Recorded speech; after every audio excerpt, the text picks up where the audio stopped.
We are back recording another podcast episode. My name is Yuras. This is the Weeknight Mysteries podcast. Thank you for joining us. I'm here with my co-host, as every time, Rain. Hello, everyone. Tell everyone what we're talking about today. The Flannan Islands, the vanishing of the three lighthouse keepers in a Scottish. Would you say it's an island? Yeah, it's a Scottish island. Mm-hmm. Kind of one of the, as I understand, one of the furthest islands away from the Scottish mainland. And it's one of the classic cases. yeah, right? it's one of the classic cases. I'm just glad you got the name right this time. Yeah, I mean, this is our second take. I was supposed to say Flanagan Islands, to my embarrassment. Thank you for allowing us to do another recording. No, it's fine. Don't worry about it. No, it's actually the Flannan Islands, not the Flanagan Islands. Have you heard about this one generally? Not even because, we're doing like this podcast where we kind of like talk about mysteries, but in general, have you heard about this one? Actually, I have. Well, before, of course, doing your research and doing this recording, I used to have years ago, mainly because it was kind of creepy in a way that I thought it was paranormal as a younger individual. Yeah, Yeah, I mean, it might still be paranormal. we don't know for sure, Yeah, right? for all we know, it might still be paranormal, but we're here to kind of go over. But I remember, Yeah. like a year ago, you were mentioning this case. You were already interested in talking about this case. Yeah. I don't know if I've ever done this topic before, like even on the previous podcast, the SMP from way back in the day, a few years ago. But I was aware about this case for a very long time, and I'm actually very interested in talking about it. And I feel like it's a good setting, you know what I mean? It's like this kind of a cozy topic for the weather, because what we're having this year here in Lithuania, the weather is kind of very similar, I would say, to maybe what was happening in the Flannan Islands in December. It's probably a little windier there. It's definitely a little bit more windy, but we this year somehow in Lithuania there It's is just dark, gray, and cold. dark gray, and I think we could all get into it. So for our listeners, please grab a drink, please grab a popcorn or whatever you do. I don't know, maybe you're Start just vacuuming. start vacuuming. Go for it, because we're just going to go through the case. And thank you very much for listening to the podcast. So let me just walk us through the case. I also advise you to maybe pull out the file, because I have taken some screenshots. I'm going to be sharing these on the YouTube channel. And I think we could just take a look at the case in general. Let's go for it. The Flannan Islands, I'd like to kind of tell everyone about it, the island itself a little bit, you know what I mean? So the Isles are also known as the Seven Hunters, because it's basically, I guess you could say, seven islands in, they're like a little bit far, like they're 30 kilometers away from another island of Scotland. Scotland, if you look at the map, it's not really like one body of... Yeah, there are different islands. Yeah, there's bigger, like smaller. bigger, smaller islands. So there's this, I guess, island range called the, I think, Northern, what was it? Hebrides? What's a Hebrides? I don't know. It's just the name of the islands. Probably a Scottish name. Yeah, something like that. And one of them is called the Island of Lewis. So Island of Lewis is actually a little bit of a bigger island. It has like maybe 20,000 people living there. And then 30 kilometers west off of the Island of Lewis, there's the Flannan Islands, or the Seven Hunters. These small 7 islands, just kind of a little bit away from the Scottish mainland. I have a map there. Can you see it? It's pretty far away. It has this, I don't know, looking at it from the maps, just from the map alone, it kind of makes me feel a little bit isolated. Very much so, Right? What would you feel if you're actually there? I feel like it would feel eerie if you would land on the islands. What do you think? Yeah, for our listeners, imagine the like the country of Scotland and a little bit upwards, so northern, northwest. Just imagine a bunch of tiny little dots. And that's the best way I could describe it. Yeah, I wonder if you could even see the island of Lewis from the Flannan Islands. Maybe on a good day, maybe on How a far is it from the? 30 kilometers away. I mean, yeah, maybe on a sunny, clear day. On a clear day, maybe you can, but when this all was happening in December, you probably couldn't see anything. You're just on this rock in the middle of, I guess, the ocean, you could say. It's literally in the middle of nowhere. Yeah, it's interesting. It's pretty fun idea. Really quickly, when or if we ever make it big, let's go there. Check Oh it out a yeah, little bit. I don't even know if it's If we if it's even possible to yeah, get up there. tourists. But I would love to go one day. So the island might be named after Saint Flannan. Okay, so Saint Flannan was a 7th century Irish preacher. So this is happening so long ago, like over 1,000 years ago, right? No, this man was an Irish saint who lived in the 7th century, and he was a son of one of the Irish chieftains. Because back in the day, there were a lot of chieftains in the vicinity. Those were the rulers of the people, I guess. Now, the Saint Flannan, he is remembered as a great preacher. He even made a pilgrimage to Rome, where Pope John IV consecrated him as the first bishop of Killaoli. Killaloe. Oh, sorry, it's like a Killaloe. Killaloe. Yeah. Kilolo, maybe. Killaloe of, yeah, most likely, of which he is the patron saint. So the islands themselves have not been inhabited since the automation of the lighthouse. So the lighthouse, and around which the whole mystery is surrounded, has been basically inhabited by concurrent lighthouse keepers ever since it was built in, I believe it was 1896 or something like that, up until the time when it was automated in 1971, because now you could just remote control it, I guess. But Oh, so there's no need to take like 3 men, take yes, them to the island and make them live there for I don't know how long.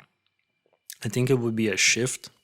I don't know exactly how long they would live on the island, but they would have a shift. So, as I understand, it would be a situation where there's like 3 lighthouse keepers, and there would be one rotating lighthouse keeper. So, let's say 3 guys go in, Yeah. number 3 goes out, number 4 comes in, then number 2 comes out, and number 3 comes back in. You know What's what I the mean? time frame though? I Like don't a know. daily, weekly, monthly? That's a good. I didn't look into it. I mean, honestly, I don't know how long you could possibly live on the island with just Isolated island. isolated with another 2 dudes. You probably can't do more than 3 months. I'd give it 3 months 3 tops months. for a high salary. I guess. I would even say 3 months is a little much. You think so? I would say like if they would be rotate, because then think about it. One guy needs to come back, and the other guys need to stay there. So until the last guy rotates out, it would be like three like wait, yeah. That guy goes out. That guy goes out. No, you would have to wait at least half a year. No, not half a year. 9 months until you go out. So if it's every 3 months, then you would have to like the last guy would go back home after 9 months. So I think it That's has true. no. I think it has to be like different. I think it might be like a few weeks. I'm thinking every few weeks a rotation. I think that's maybe manageable, or maybe every week or something. So yeah, we have some pictures here of the island and of the lighthouse itself. The lighthouse, I think, because we're looking at some modern day pictures here, and I'm also probably showing these on the YouTube channel. But I think not much has changed. I think there is this let's say, facility, and it has a gate. And then after you enter the facility of the lighthouse, there's also, the lighthouse itself. So I think in order to get to the lighthouse, you have to pass through two gates or two doors. I wonder if this is also in the same location where the lighthouse keepers were like staying. Yes, they were living here. They were living within the actual facility. I see, I see. And the little chapel? The little chapel is also there on the island. I even think we can, from one of the images, you could, oh yeah, from a couple of, it's a little bit up there. It's like at this point, the chapel, I think, is barely visible because it has, you know, it didn't survive a lot of like the weather or whatever. Because I think the chapel itself is way older than the lighthouse. So, for our listeners who are hearing this for the first time, it's basically like a small isolated island where there's like a tower, lighthouse tower, of Yeah, course. a facility, a Yeah. gated facility. Within it, there's the lighthouse. And a small, like really small chapel outside of it. Outside, just outside of it, just there. You know And what that's I pretty mean? much it, right? There is also another thing. If you could see, there is this rail tracks that lead up to the castle. Oh, the castle. What I'm saying, to the lighthouse. Oh, yeah. So that Actually, before you pointed it out, I thought it was just like a Steps. road. Yeah.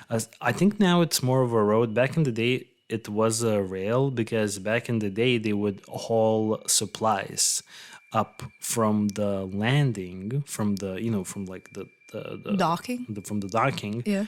all the way up to the lighthouse because it's a little bit of a climb.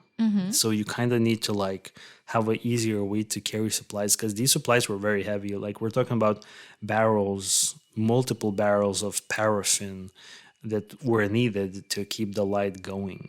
So I also want to talk a little bit about the history itself of the island. So the seven hunters, the Flannan Islands, there are seven islands in total.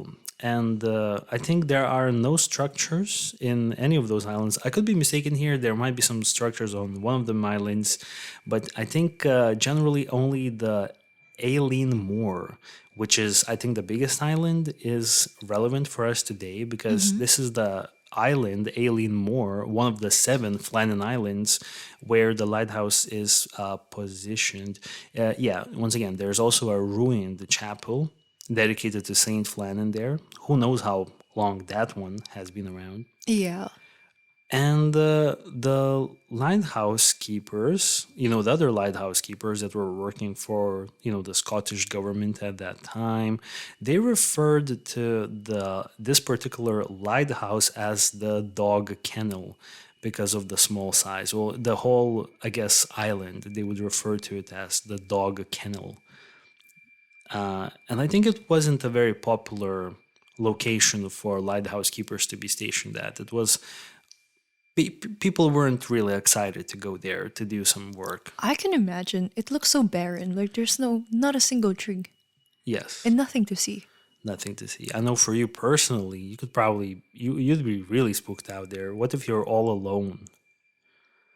Yeah, no, no, thank you. You couldn't do it. If they would like offer me, let's say, 10,000 euros for a salary a month, You still I still pass. wouldn't take it. Yeah, you still. 10K, I would probably go for it just to see if I could do it mentally, But A month though, could you? yeah, man, maybe like a month though. It wouldn't be like I would be there for a whole year. And yeah, why we're here is because in December of the year of 1900, literally 1900, at the turn of the century, on the turn of the century, three lighthouse keepers vanished under mysterious circumstances. And this is why we want to talk about it. We want to see if we could kind of pinpoint what happened to these guys. So let's talk a little bit about the lighthouse itself. So the 23-meter, or for the American listeners, which is, the majority of our listeners, 75 feet lighthouse, which is, I don't know why I said it like it's something special. I think it's a regular height for a lighthouse. 75 feet lighthouse. was designed by a man named David Allen Stevenson. He is actually a fairly notable guy because he was working for the Northern Lighthouse Board, otherwise known as the NLB. NLB is a government institution that was, in charge of managing the lighthouse in Scotland. Okay, so at least we know it's a government property, not like privately owned by businesses or something. Nah, because I don't think there's any profit to be made here. That's true. It just provides, I guess, a service to the passing by ships, so they wouldn't crash into the islands during the night or during the time when there's poor visibility in the sea. The construction began in 1895, and I think it was finished maybe in 1899. So another interesting fact is that the keepers disappeared literally at the very beginning of the operation of the lighthouse. No one really even did a full year's trip there. Wait, what? Yeah. I didn't know about this. Yeah, it was a very, it was built, and literally a half a year after that, these guys went missing. It wasn't like this lighthouse was there for like 50 years and, Yeah. this is the first time something like this happened. No. Oh wow! Because No, I'm no, no, assuming no. that the lighthouse was there for a number of years, not Nope. necessarily like 50 years, just maybe like 5-ish. It was half a year, if I believe. So it was undertaken, I think, by George Lawson of Rutherglen at the cost of 1,900 British pounds, which is nowadays money almost 300K. So I would say 300,000. It's like a normal price for this type of lighthouse. I was supposed to say how cheap until you converted it. No, I mean, if that was the case, then I bet like I would go buy a lighthouse Yeah, just same just for here. just for fun. Inclusive of the building, landing place, stairs, and railway tracks, so everything included. The purpose of the railway tracks was to facilitate the transport of provisions for the keepers and the fuel for the light, paraffin. Because at that point they would use up to 20 barrels a year of paraffin. So you have to imagine 20. So that's like every month you have to roll up maybe one or two of these barrels up there. So that's why they would use, I think, the railroad, the little railroad leading up to it, up the steep gradients from the landing places. And there was a small steam engine at the time in the shed adjoining the lighthouse, because I think the steam engine would make the railway go up. And the rail line descended from the lighthouse in a westerly direction and then curved round to the south. And I think it curved around to the west landing area. And the west landing area, you have to imagine, kind of like is this these islands, you know what I mean? It's not like a regular island that we would kind of think about, like a regular island we would think about is like something in the Caribbean where like you just, Warm, nice, pretty. and it's like, you just kind of like dock and just step out on the sand. Yeah. This is not like that. You basically just have this huge cliff and you dock and you climb up this huge cliff and then you kind of keep going up a huge cliff until you reach the grass. So it's not like, your regular stereotypical island here. It Yeah, doesn't it's work that basically way. like can we say it's basically like a rock? Yeah, it's Big rock in the middle of nowhere. it basically is that, you know what I mean? 7 big rocks in the middle of nowhere. And yeah, let me just to see what's happening. So now I think is a perfect time for us to talk about the actual disappearance. I think we did a pretty good introduction into the island location, the Well, setup. maybe we could start talking about the lighthouse keepers, like introduce them. Oh yeah, don't worry about it. So I will go through it. So the f- I would like to start off by like just in general summarizing the disappearance, and then we'll get into the guys individually. Don't worry about it. So the first record that something was not Right. At the Flannan Islands came on the 15th of December in 1900. It was a Sunday, and there was a steamer boat, a steamer Archer was passing through the islands. Initially, it was going from Philadelphia, in America, to this port of Leith. Leith is basically kind of Edinburgh area, let's put it that way. And within its logs, they noticed, well, not, they wrote down in the logs that as they were passing through the Flannan Islands, they noticed that it was not operational. So basically, the lighthouse was completely dark, Yeah. and it was bad visibility conditions. So it Pretty was dangerous. You it's know how treacherous waters there could yeah, be. exactly. So eventually they docked on the 18th of December. And it's kind of interesting for me that it took them 3 days still from the Flannan Islands to reach Edinburgh. Maybe it's just how things worked back then, because nowadays I can't imagine a ship taking 3 days to make that seemingly not that short of a trip, from I'm thinking waves. Waves could also contribute to that. maybe those bad conditions. Really bad, maybe. Potentially, man. So, as they docked on the 18th of December, they passed this information to the Northern Lighthouse Board, the government institution that was running the whole lighthouse situation in Scotland. And the relief vessel was set out to leave from the island of Lewis. Remember that bigger island that's only 30 kilometers away from the Flannan Islands. Initially, they were trying to go there by the 20th of December. So this would already be like 5 days into the disappearance of the... I'm just curious, like how often do they check up on the lighthouse keepers? That's a good question. Right? That's a good question. Like, do they check them like once per week? Also, another question for me, I guess I failed here in my research, or maybe I didn't because it was not mentioned anywhere. Was there any like radio Yeah, like what's the communicate? communication? What's the radio comms? Like, isn't there supposed to be like an emergency radio something? I think they should have radio, at that point. Yeah. Either way, they couldn't really launch the relief vessel on the 20th due to bad weather conditions. So actually, they were only able to reach the lighthouse on the December 26th, which is already 11 days after something weird has happened on the lighthouse. It took them almost 2 weeks to get someone up there. That's crazy, you know what I mean? And now let's quickly go over the people who were stationed at the lighthouse. So I'm just going to introduce the men, but I'm going to talk a little bit about their backgrounds later on. Okay, so the lighthouse at that point was manned by three guys. The first would be James Ducat. He was the oldest of them all, and I think he was the most experienced one. He was 43 years of age at the time, and he was a veteran keeper. He had been working for more than 20 years as a lighthouse keeper for a very long time. Another man was Thomas Marshall. He was the youngest man of them all. He was only 28. And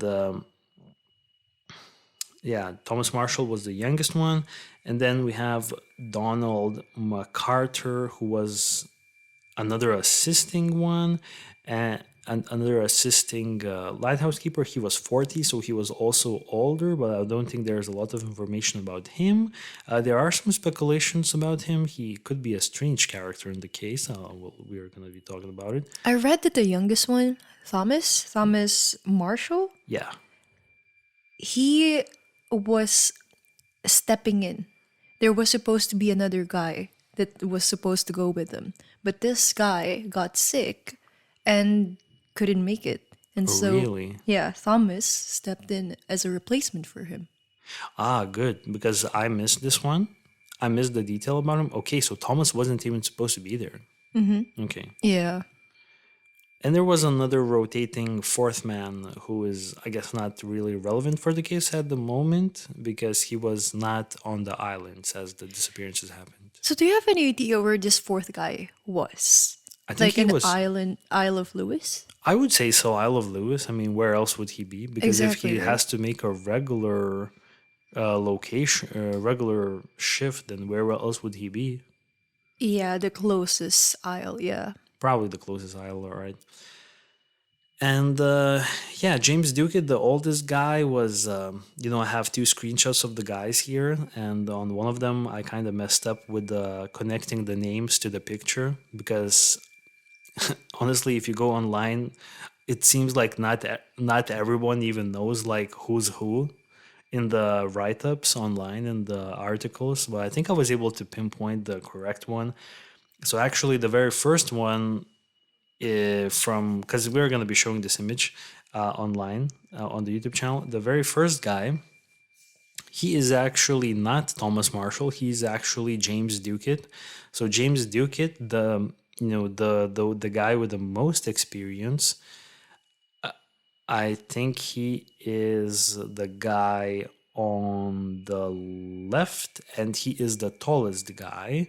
Then Thomas Marshall, the youngest guy, the 28-year-old, he is in the middle, and the guy on the right is actually Donald McArthur, the guy with a potentially strange background that we will be talking about in a little bit.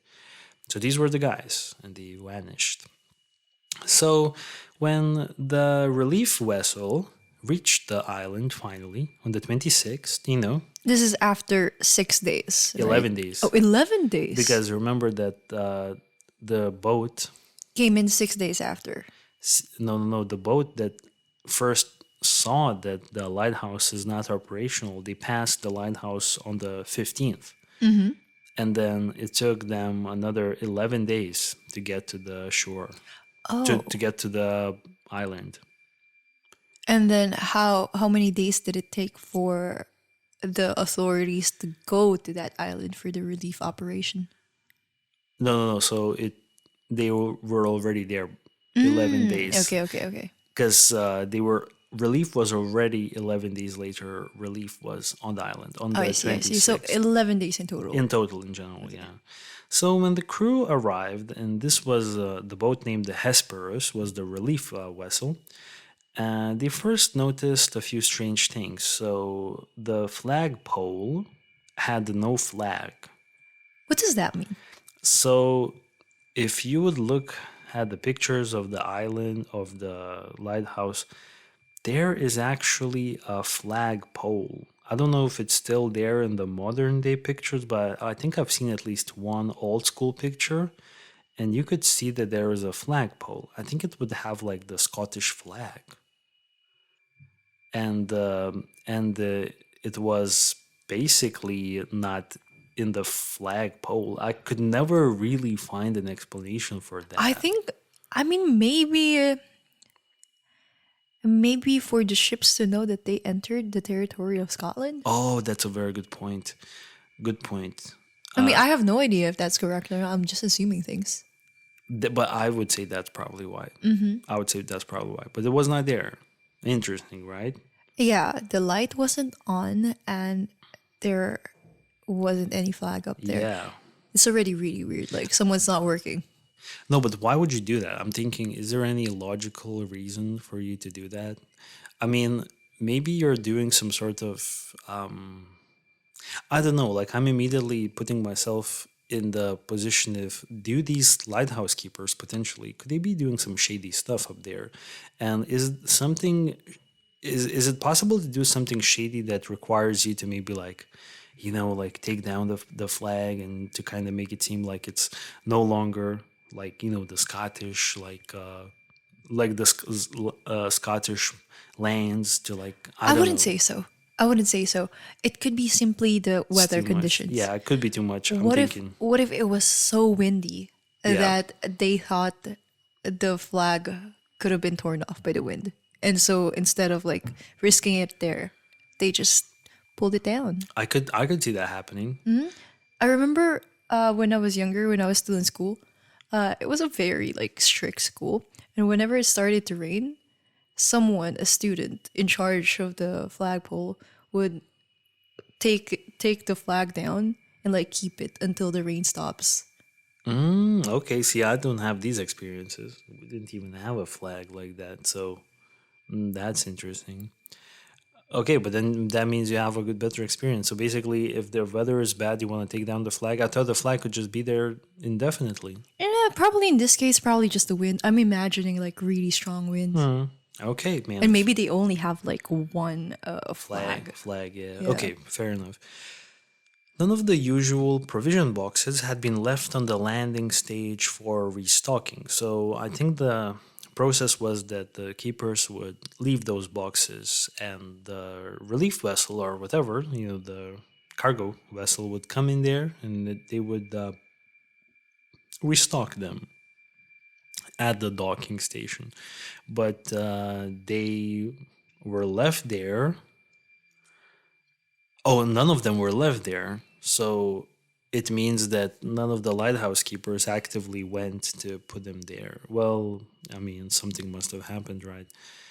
None of the lighthouse keepers were also there to welcome this ship ashore because usually, the lighthouse keepers would all kind of already be at the landing Yeah. trying to kind of like help out, Welcome. Yeah. welcome the people that are coming in. So Jim Harvey, who was the captain of the relief vessel Hesperus, he attempted to reaching them by blowing the ship's whistle and then firing a flare, but he was unsuccessful. A boat was launched from the vessel, and Joseph Moore, a relief keeper, was put ashore alone. And I immediately have to say, I'm glad I don't have this guy's job right now. Could you imagine? You're going like on some weird island and they put you alone on there, and there were more people at the on the Hesperus, but they just sent out Joseph Moore all alone to like this, and then he was making this weird climb up the on the landing, and then he was approaching the island. Oh, sorry, the lighthouse he was approaching, there was no one there. Could you imagine? Like, they couldn't pay you enough, right? Like, I know you personally, you could never do this. No. Even if they give me a gun, nope. You can't. I can't. For You the would- life of me, I can't. You just wouldn't do it. You know what I mean? What if there were more people? Could you do it with like another one person, or do you need like a group of people? If that one person is, I don't know, like John Cena or something. yeah, like give me another like really strong person. The Rock, No, like a boxer or something. Tyson, Mike. Yeah, Mike Tyson. You would go with Mike Tyson? Yeah, of course, but I'd be like 5 steps behind I would say him. this. I would definitely feel a little bit more At ease. at ease if I had Iron Mike with me up there because, yeah, I mean, Mike wasn't even born yet. Joseph Moore had to do it all by himself. So he went up to the facility. He found that the entrance gate to the whole compound, I earlier mentioned there was an entrance gate to the whole facility, and then there's the door to the lighthouse. So both the door and the entrance to the compound were both closed. I don't know what that means. I don't know if they were locked or if they were just closed, but that's all the information that This we is have such a horror movie vibe, so far, right? right? Yeah. Oh, here we go. One of the pictures, you can later on take a look. I even have an old school picture. I believe it's an old school picture. The one that says the one that says entrance gate and main door. It actually even has a light pole. Sorry, the flagpole. I'm messing up so many words today. My apologies. The flagpole. I could see it there. It's kind of like pretty close to the main. To the main lighthouse. Yeah, it doesn't seem to be that big of a compound. No, it's not a big Right. compound. No. It's not a big. I mean, it's a proper lighthouse compound, I guess. So when this guy Joseph Moore, the unlucky, you know, sailor, assistant keeper, or whatever had to I go. hope they paid him a lot of money for this. Probably not, honestly. You know, he went inside and he found that the beds were unmade and the clock was unwound. What does it mean? Unwound. So Yeah. when the clock is unwound, it means that they would actually have. I also had to Google this. It means that you have to manually Crank the. crank the behind of it or something. Well, how will it keep time then? I have no idea, man. But like you have to manually crank it up. That's how they used to do it back in the day, or at least this particular weird ass clock was working like this. You know. And we have some footage. We have some pictures of the inside. I don't know if you can find them, but we have some pictures of the interior of the lighthouse. Now these pictures were taken in 1971, I think, on the day when it was automated. But at the same time, I would say that the interior of the Flannan Island Lighthouse, apart from the modern chairs, is unchanged in the 60s from this picture, from the day when the men disappeared. So this is how it looked like, you know, and we're looking at some black and white kind of creepy pictures. I mean, one of this picture, I have to say, it looks like an Italian restaurant from the inside. It does. It does actually. Like if you go to Rome and pay like expensive Yeah. for expensive like 5-course meal, Yeah. it does have that feel. All right. What else do we have here? Oh, yeah. but hey, for Sorry. our audience members who are not like linked or watching the YouTube video, can you quickly explain what you could see? Well, I could see a table. I could see a table and some chairs, and some windows, but the windows seem to be gated. And I think it's like this heavy concrete walls. I could see. Really heavy concrete wall. Yeah, really heavy. But it looks like a old school. I'm telling you, it looks like an old school Italian restaurant from the looks of it. Kind of romantic A little looking, bit. yeah. If you don't know the history of it, yep. Yeah. I mean, also it was known as the kennel, the lighthouse itself, and it was not a popular posting by the keepers, for the keepers. And I mean, we have some more images of it. Now the second image, What can you see there? it looks like a freaking crime scene. I could see some, honestly, some babushka carpets on the ground. Babushka, for our audience not from Eastern Europe, it's basically like an old woman, older woman. Old Yeah. grandma's carpets on the ground. Like Russian-ish grandma. No, those carpets are actually interesting. Yeah, because I thought those were only like in our part of the Yeah. our part of the world. But yeah, I guess them things kind of went viral at some point. What else can you see there? I don't know. It really looks like just an old school place, like It's an old school place. wooden walls. Yeah, right. I don't even know how to describe it. Just an old place. I feel like it could be kind of peaceful. I'm not gonna lie. If you're really like your job there, and just to you know what it could be.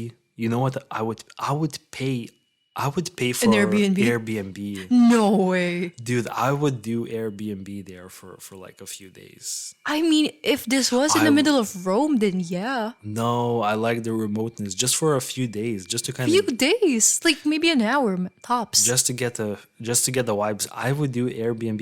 They probably don't have internet. 3 men vanished here. Exactly. I want to know why. Oh, screw that. No. And we have another picture of the area outside, and we could see that there is like this outside area, and there is the winch room, and this is where the trolleys were kept. So you could basically, to describe it, I think it's like the back of the lighthouse, and it's almost like a garage, I could say. I just have to say one thing. With all these pictures, there's this feeling of like isolation everywhere. Yeah. You know what I mean? It feels that way. Like you're just in another world, Yeah. completely like detached from Society. yeah. From the civilization. So Joseph Moore, he went back to the landing stage with the news. He told the captain, Jim Harvey, that the lighthouse was basically empty. Oh, before that, they actually went back. So he went back to the Hesperus, the relief vessel, and now he came back with a second mate and a seaman. Okay, so let's Jeez, Joseph. have our jokes real quick. You know what I mean? There was a second mate and a seaman. Okay, and now we can keep going. I don't get it. You don't get it? Nope. Okay, then don't get it. Then perfect. Then let's keep going. Please comment if you understand the joke. Okay. A further search revealed when they all came back in there that the lamps had been cleaned and refilled. So the lamps that were, I think the lamps meaning the lighthouse lamps. Okay, yeah. And a set of oilskins was found. Oilskins are these like almost like trench coats.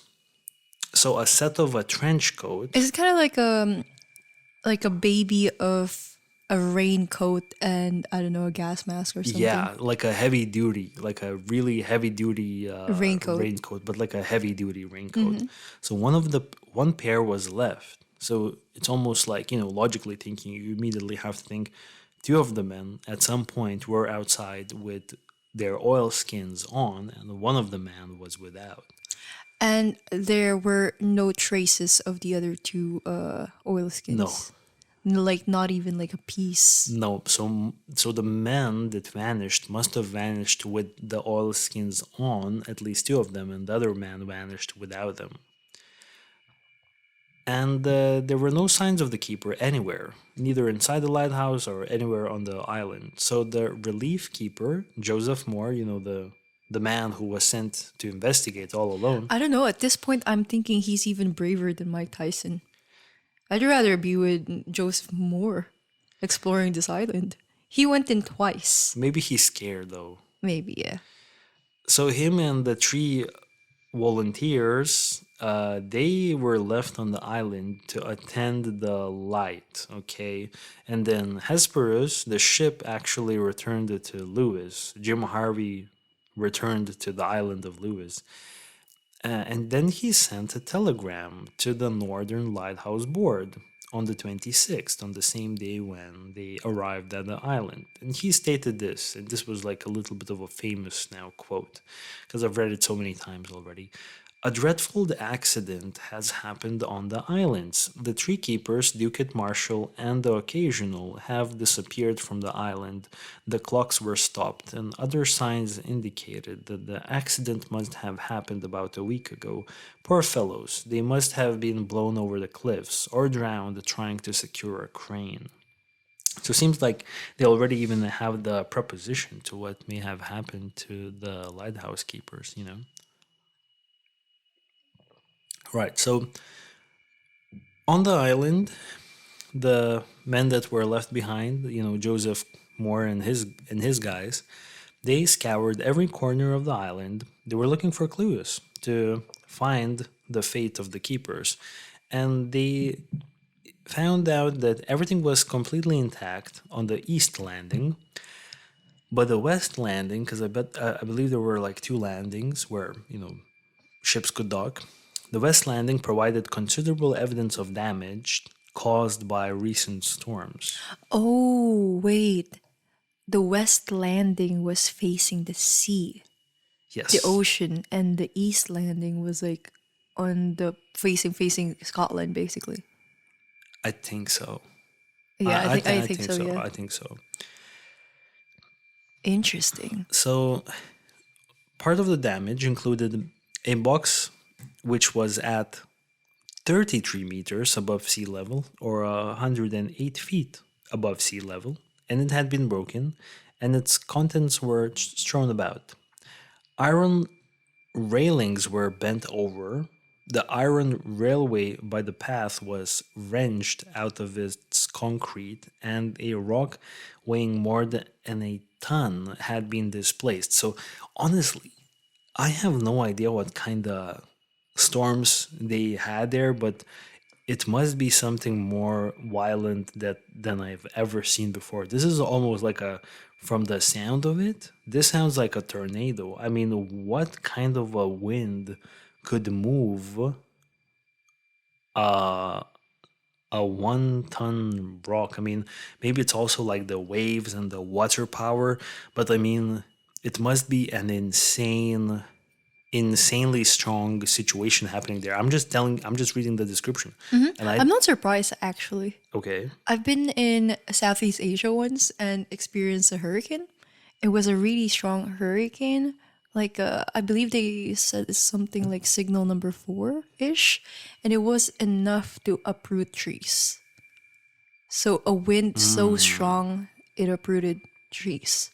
Okay, so maybe here in I'm just assuming that the same type of wind happened in that island.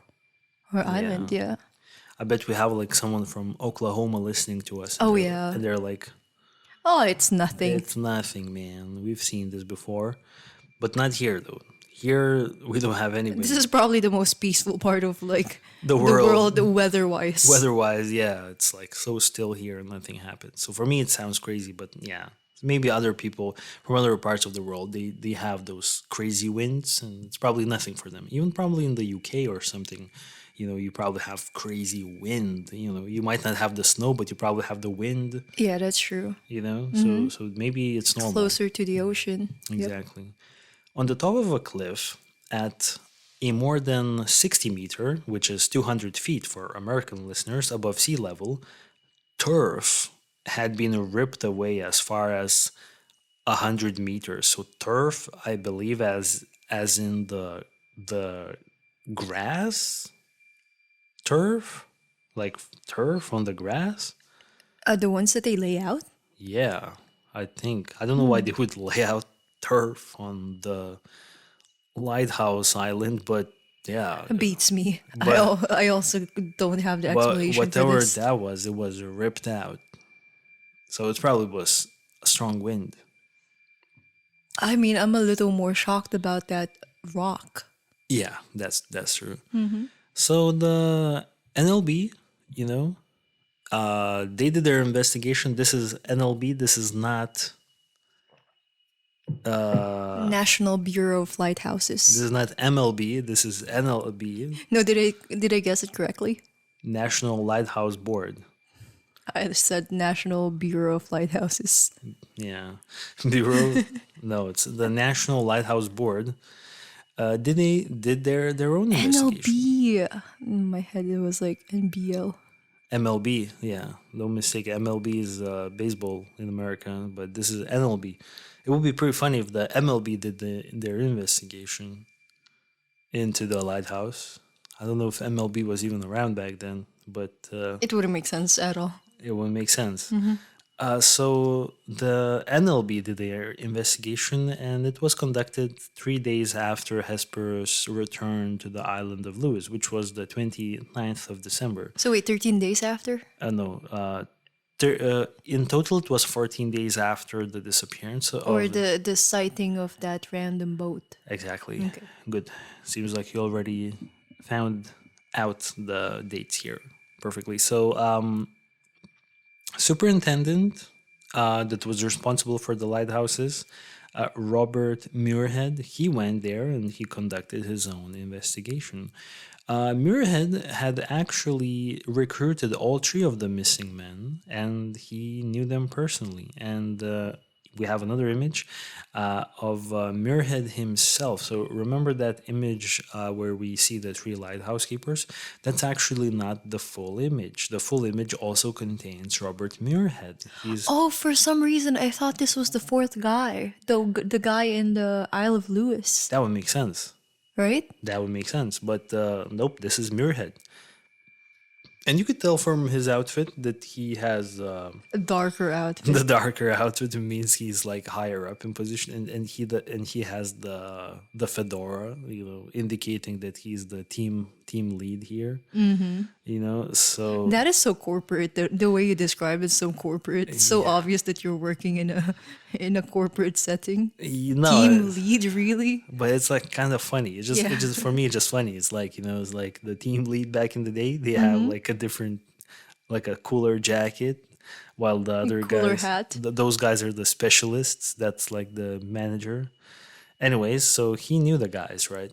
I'm even thinking, when was this picture taken? I can't really think of a time when they would be taking this picture. Well, before they were sent to the lighthouse, maybe. It's almost like Robert Muir had knew something was going to happen, so he kind of wanted to also get Maybe it's a his standard picture. operating procedure. Snap a picture before you get sent into the dog kennel. It's in the SOP. Have to do it. So he examined the clothing left behind in the lighthouse, and he concluded that Ducat and Marshall had gone down to the western landing, and that MacArthur, the occasional keeper, had left the lighthouse during heavy rain in his shirt sleeves. Okay, so that they all went. And they all went to the west landing, okay? And I have some pictures of the west landing here, and I kind of want you to describe to the listeners what you see. How would you describe the west landing? So it's like, yeah, you're looking at the correct pictures. A cliff. Very steep, Very steep, very rocky, super. edgy cliff. Like, I don't even know how you would end up here, how you would manage to, like, go down or go up back to the lighthouse in here. I think there are like these steps in the last picture. If you would scroll down to the last picture, it's like a side view. But it looks very treacherous, even on a sunny day. It looks so. Sunny day. It looks super dangerous, even when the weather is perfect. I could easily see how there could be an accident happening here if the wind is kind of crazy. I mean, even if the wind isn't crazy, it looks like just an accident waiting to happen. Yeah, right. He noted that whoever left the light last and left it unattended, they were in the breach of NLB rules, okay? He also noted that some of the damage to the west landing was difficult to believe unless you actually see it. So that says a lot.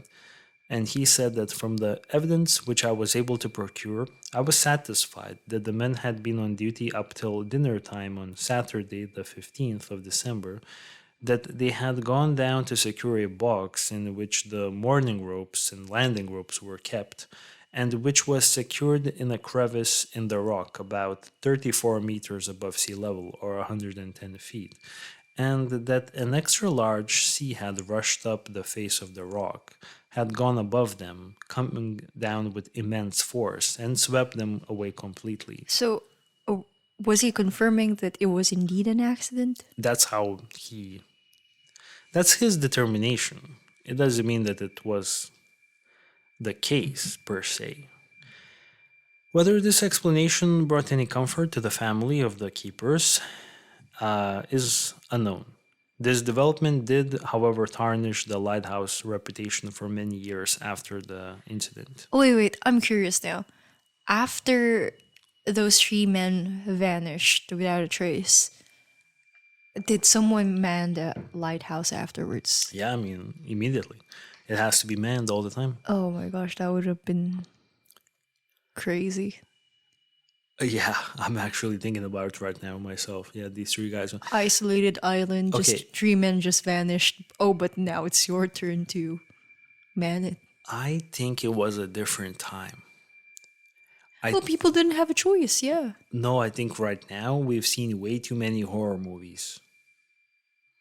And read about way too many cases. You know, back in the day, I think we've also gone too soft. definitely, we're definitely too soft. These guys were like different. Yeah, they're Yeah. not babies. No, they're not babies. I feel like to a large extent we're still babies here, you know, and like this is we have the privilege of being scared. You know, Well, they don't. pussycats. Yeah, basically. Because I think they didn't care that much, you know, like they needed to put food on the table for the family, and I'm going there. Did you figure out like how much they were getting? No, No, but I think I'm assuming, I'm hoping at least that they're getting at least good pay. above minimum wage. I think it's definitely. Well, I mean, I don't know if there was a minimum wage back then, but I think they were probably making no less than an average cut, because I mean, it's a crazy job. But then your life is at risk and you're isolated for God knows how long. Maybe your life is not at risk on a regular basis, I would Maybe say. this was an exception. Yeah. I would hope that they would get paid something up there. And I hope their families got something when they just vanished like that. Man, let's hope, okay? This is not something I'm aware about. No bodies were ever found, though. And there have been some mysterious sights resulting in fascinating national speculation in newspapers and periodicals of that era. So there were like stories that came out into the newspapers. So generally the what people were speculating about were a sea serpent Oh, come on. that I'm finding hard to believe in that one. What do you call that monster? Loch Ness Loch Ness monster? monster or something. They also were arguing that there was potentially that they had arranged for a ship to come in and take them away, Away from their families, yeah, right? so they could start a new life In once again. America. Could be. In America, yeah, But without their families, come on. yeah. I also don't buy this one. That they were potentially abducted by foreign spies, and This is a little too hard to believe. hard to believe because what will you get out of them? Exactly. If there are some foreign spies, I mean, okay, foreign spies. Maybe it's because okay, Scotland, 1900. So dude, my history is so trash, but I'm just on the spot thinking Scotland was probably part of the UK in the Be 1900s. careful, you might offend some people here. I don't know. I think they were part. I think UK was a thing in 1900. Please don't come for our heads. And who were We're just they? speculating. Who was UK beefing with in 1900? Because I'm thinking, okay, let's say they were beefing with someone. Dude, I'm so bad right now. I have no idea who, but their enemies, like an enemy nation of the United Kingdom, was maybe like patrolling the area, and they were like, oh, you know what I mean? Let's quickly abduct these lighthouse keepers because if we don't, they will report that, like, for example, I don't know, But man. Like a shouldn't have. Chinese ship is here or something. No, but wouldn't there be a little bit more of a fuzz? Like, hey, we got your guys. I think at that point the motivation would be to like Shut them up. shut them up. basically. There's no need for any commotion. I don't buy it. And then ghosts, of course. Ghosts were also speculated. I mean, I believe in ghosts, and I think that island is really, really creepy. That I would never spend the night there, but in this context, in this case, I doubt it. I think I definitely would like to spend the night there, but I think it's easier said than done. I feel like if I'm actually there, I mean, if I'm all alone, then I don't know about that one. You know what I mean? But with someone else, I guess I could try. But I think by the time night would come in, I just got chills. it would be Yeah, very, I'd be so scared. yeah, it would be weird. Okay. So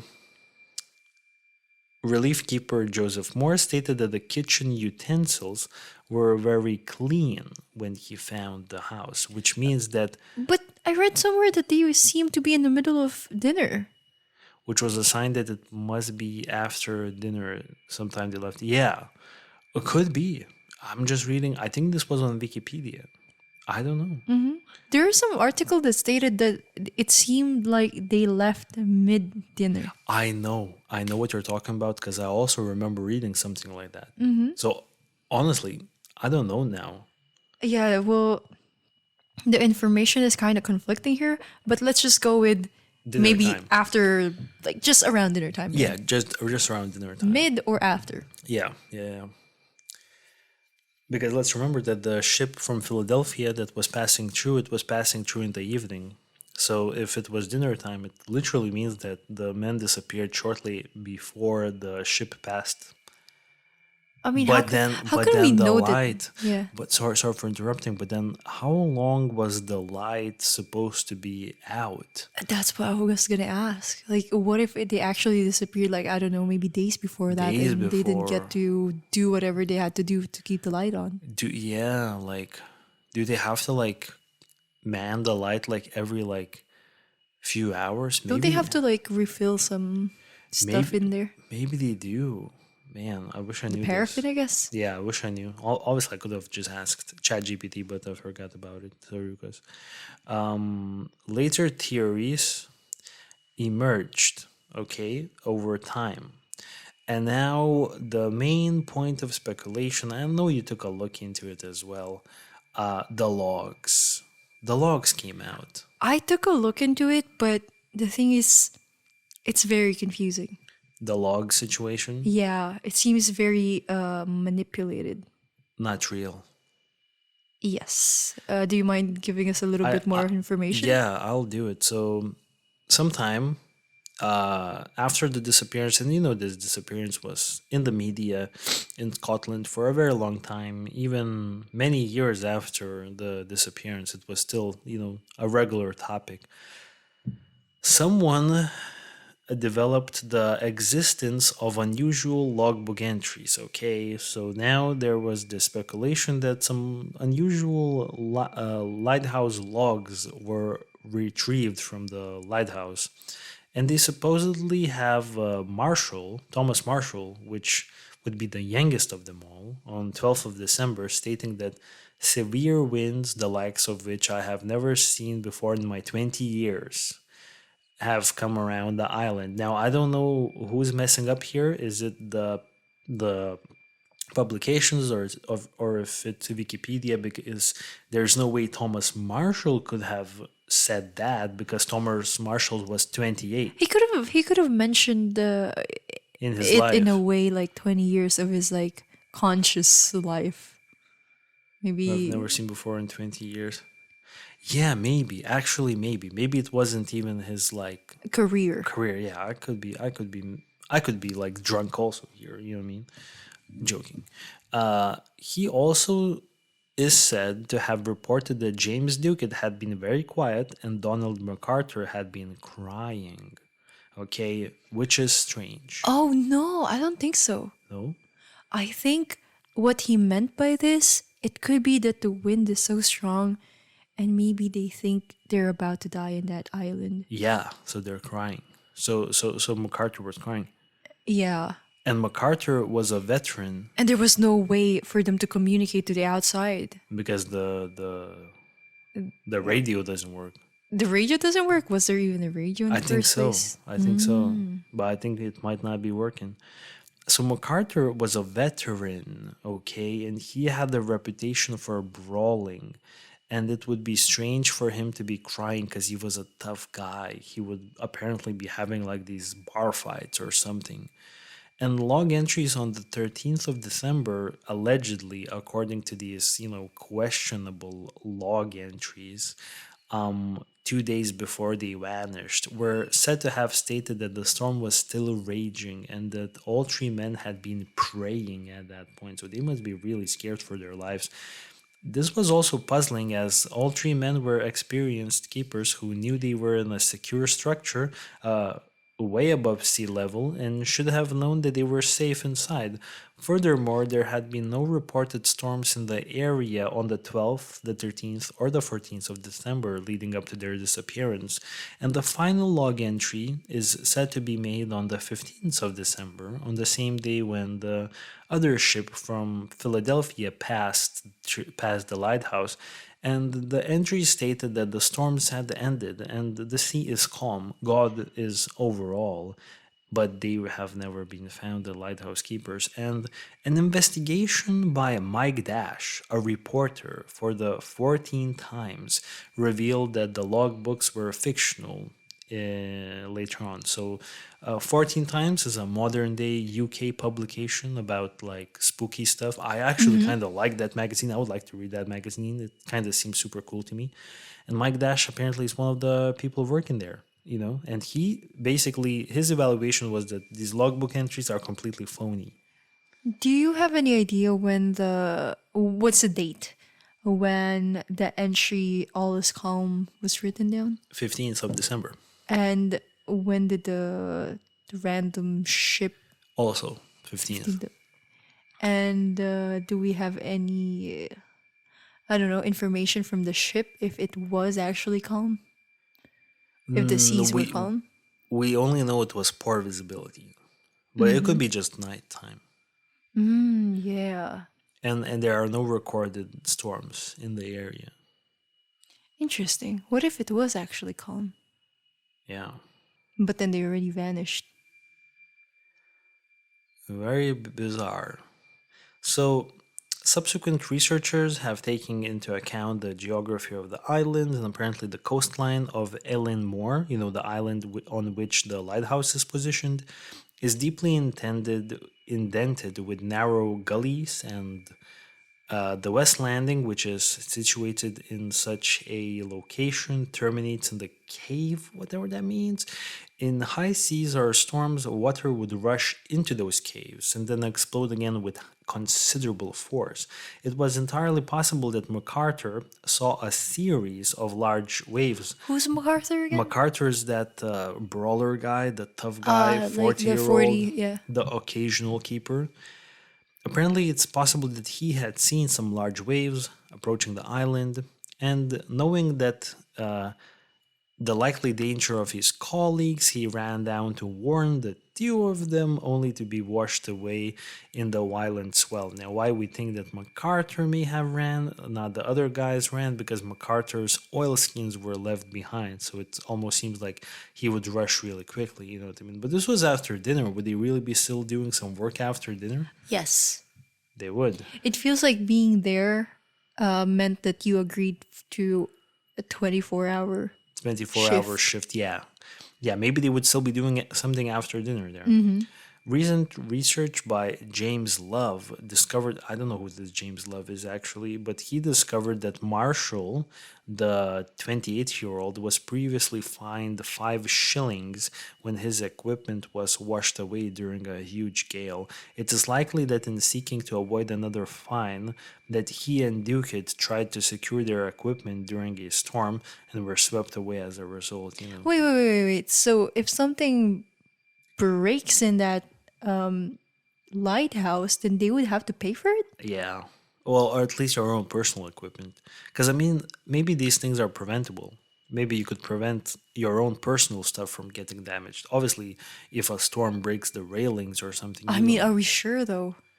yeah, I think Okay. I think that's how it went. If it's a weather condition, then they didn't have to pay? Yeah. Okay. Well, if your own stuff is lost, means that you didn't secure properly your own equipment. Which I can understand completely, you know what I mean? Because moving your own equipment before a storm comes, you could do that probably on your own accord. It was entirely preventable. So it's speculated that yeah, MacArthur was trying to warn them possibly, and he ran out even without his oilskins and got swept there as well. And this theory also has the advantage of explaining that the oilskins were missing, and the coat, MacArthur's coat, remained on the peg. But this does not explain the bizarre fact of how the doors and the gate was found locked. So now I just had goosebumps because if we think that that's the explanation, why were the doors and the gate was locked or closed? Maybe closed. I would I mean, say I don't know what's the door mechanism, the lock mechanism back in the days. Is it kind of like it's like a door. I feel like. the modern door right now? Like if you close the door, I think it so. will shut off behind you. I think so, but maybe it wasn't locked with a key, but it was just closed. But I don't know how the gate works. Maybe it takes some time to do the gate. Because why would, if this was the explanation, why would MacArthur take time to close the gate? Why would you close the gate? Wouldn't you I'm want? very curious at how this lock mechanism in the gate works. Maybe it's just also the same thing. You just pull it, it locks automatically. Maybe it doesn't take that much time. Yeah.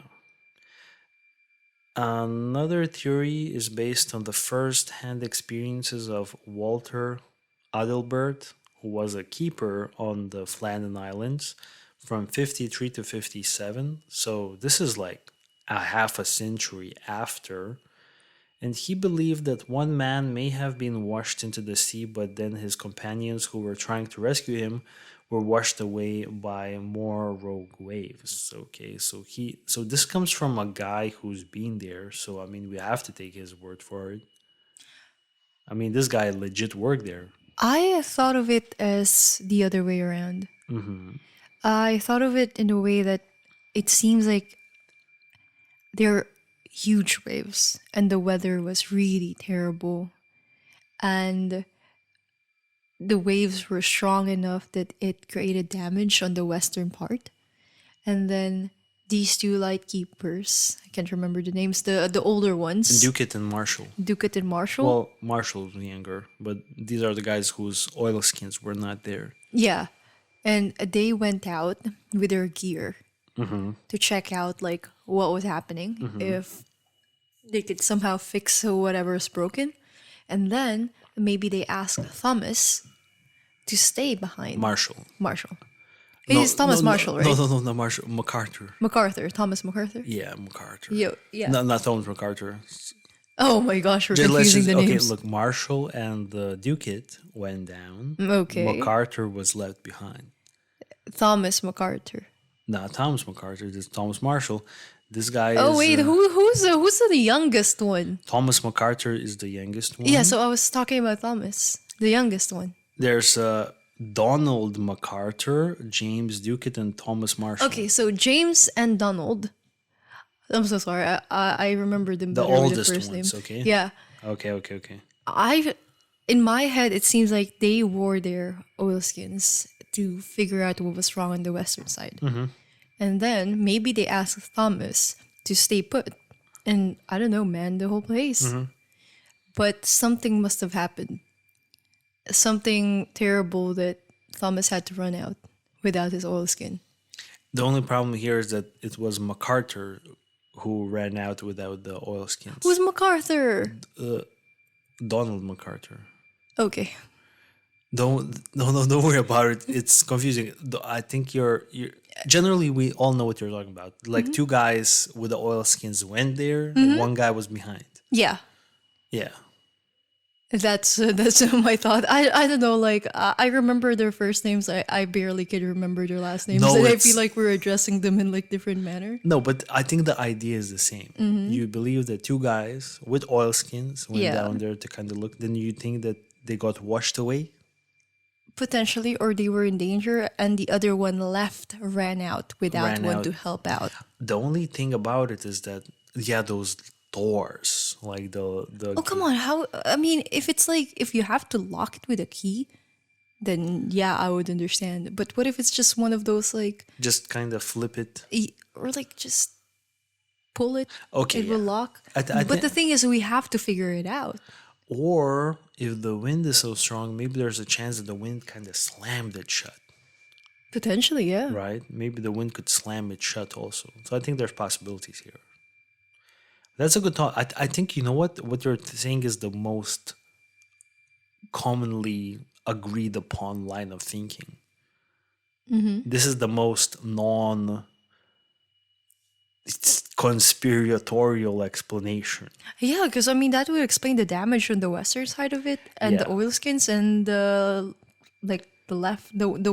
left oilskin in the lighthouse. And also, it would explain Superintendent Muirhead's comments that he said you have to be there to actually believe the crazy damage on the Western Landing. And yeah, I can imagine the damage that I don't know, a hurricane could make.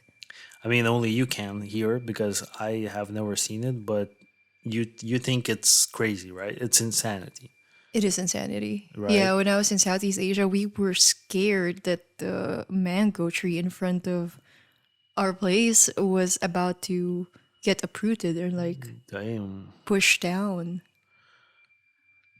Okay, man. It's unimaginable, for me, but yeah.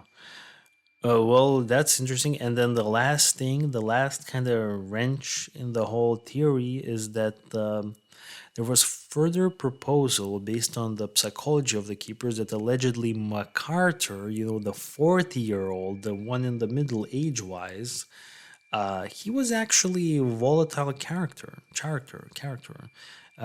This may have led to a fight breaking out near the cliff's edge by the West Landing. Fight with oilskins. Yeah, those other guys who had oilskins, he must have had not, maybe, because look, those two guys were with oilskins. And the other one's what, watching inside or what? And then he's like maybe going crazy. And he's thinking that these two guys are already like talking smack about me. It's like three dudes in a confined space.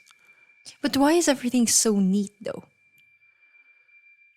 Because maybe it was inside of MacArthur's head. It was Wouldn't there be slowly. like a little bit of signs Not necessarily. that the mental health was declining?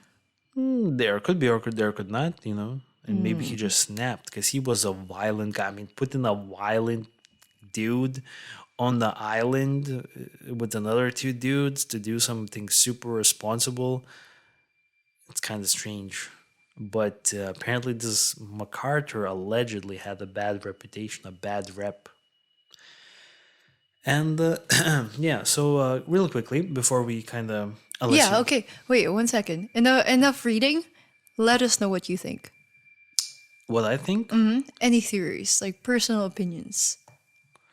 Well, honestly, the only thing I was gonna bring up some more information about the lighthouse keepers, and just let me summarize before. So one of the guys had a family. I think two of the guys had a family, and Thomas McCarshall, the youngest one, didn't have a family. I think so. I think he only had siblings. So it's interesting because they all had something to lose. So I'm thinking, I don't think it was a them arranging to start a new life. What do you think about that one? Of course not. Why would you want to abandon your family to start a new life with two other dudes? Two other dudes, where are you going? To America? To America, to dude. I think there's better ways to do it. And I mean, at least take your family with you. and if we're gonna run away, why are you running away? Okay, I guess I know why. Maybe to not make the family worried about you because they would. I'm gonna always run think- away with two guys. No, they won't. Yeah, it's weird. I don't think they're doing that. So honestly, I don't think there's a runaway theory. So for me, it always came down to three theories. Always three theories in my head. The accident theory, which we largely discussed, which I think if there was an accident, I think we both agree on like the line of thinking here. Two guys go out, they get swept away, last guy tries to save them, it doesn't happen. Then there's a foul play theory that one of the guys may have killed the other two guys and then maybe even committed self harm, which maybe would be the most likely MacArthur given his bad reputation allegedly.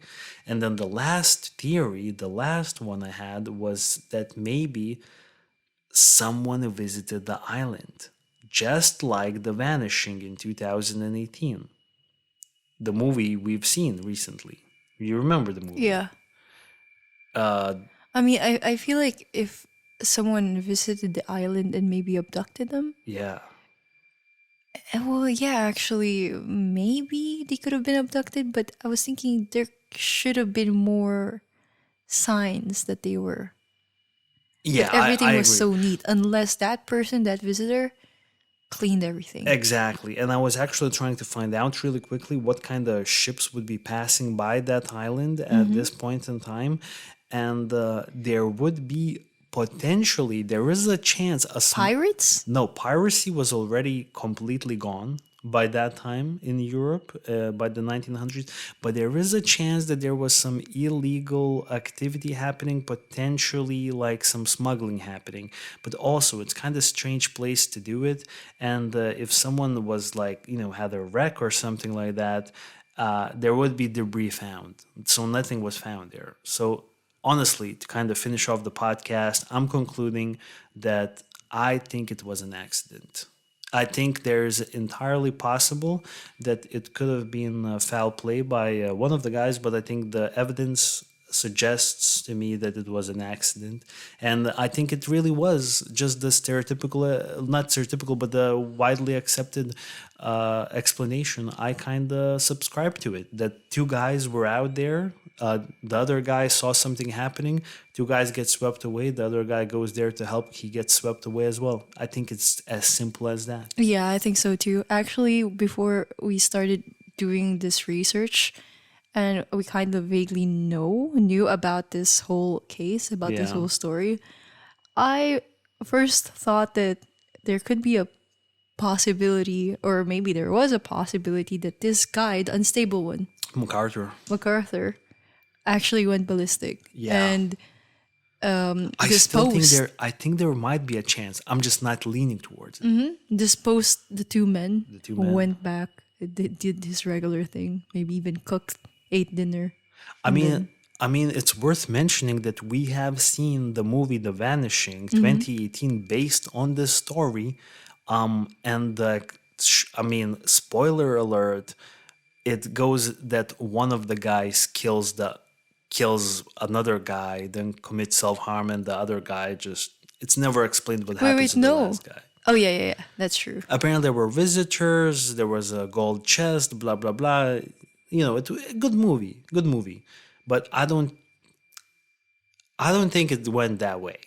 I don't think so. It's a little too complicated. I don't think it went the way how it's described in The Vanishing 2018. Actually, you know what? Let's not spoil it. You guys could either watch the movie or read the plot on Wikipedia, but I would say I don't believe it happened like in The Vanishing, the movie from 2018. You don't either. No, I don't So, think so. accident theory? The evidence that we have kind of points to it. Yeah, me too. I'm pretty good with like wrapping up the pod and just saying accident theory. What do you say? Oh, come on. You're good with it? I'm actually, yeah. At least in this case, I do think I think it was an I accident. think that's the most plausible. But I think now we would like to ask the audience, the listeners, what do you guys think about the podcast, and also leave your thoughts and your theories on what happened. And we will catch you on another episode of the Weeknight Mysteries podcast. Thank you very much for listening to us every week, and yeah. Hopefully you enjoyed the podcast. Please leave your case suggestions, and we'll talk to you soon, guys. Stay safe. And, Bye. Bye. Peace out.